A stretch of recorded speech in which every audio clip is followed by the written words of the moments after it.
Excuse me. Hey everybody, quick comic book haul here.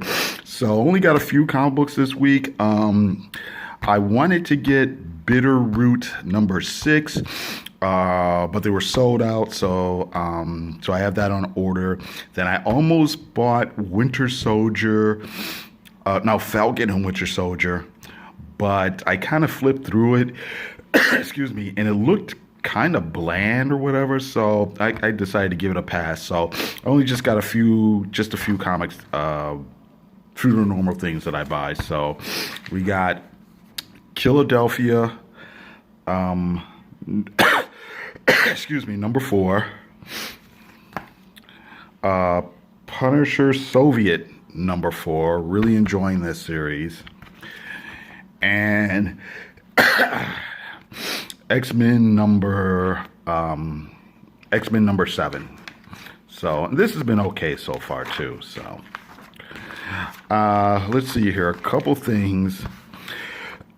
You know what's funny? Where I not very far. Sorry, excuse me for all this coughing. Not very far from where I buy most of my comics. They just opened, well, they didn't just open it. They opened a weed dispensary, and I've been seeing it there for the last like month and a half, and I've been seeing people hanging out there and whatnot, but I didn't realize what it was. In that particular neighborhood, there's a lot of restaurants and eateries and places to buy wine and stuff like that. So I really didn't pay it too much attention, excuse me, until I just happened to be walking on that side of the street, and I was able to read, what the sign said and everything. It's like, oh my God, it's a weed dispensary. And what makes it even funnier is that I have seen people out there trying to sell like Girl Scout cookies and stuff. So I thought that was kind of amusing. I mean, it makes a certain type of sense, you know what I mean? And what else is going on? Not too much else. I guess Dan Didio got fired or let go.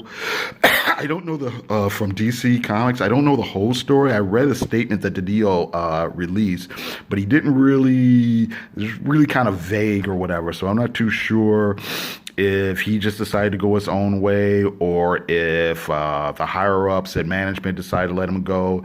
DC has been in this weird weird state of flux for the last couple of years or whatever.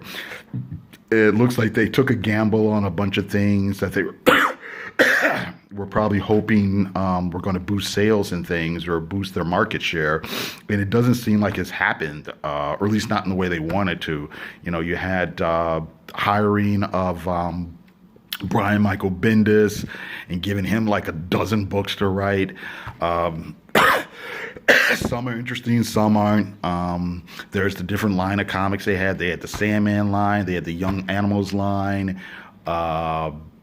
What else? You've got the whole Black Label thing. There's been some interesting things that have come from those comics, but they haven't. I don't know if they've necessarily taken the world by storm. So it'll be interesting to see what happens after, I guess, the new person in charge comes in, and if they try to restructure and maybe rebrand again. It'll be interesting to see if those imprints last or whatever. So okay. So that's about it.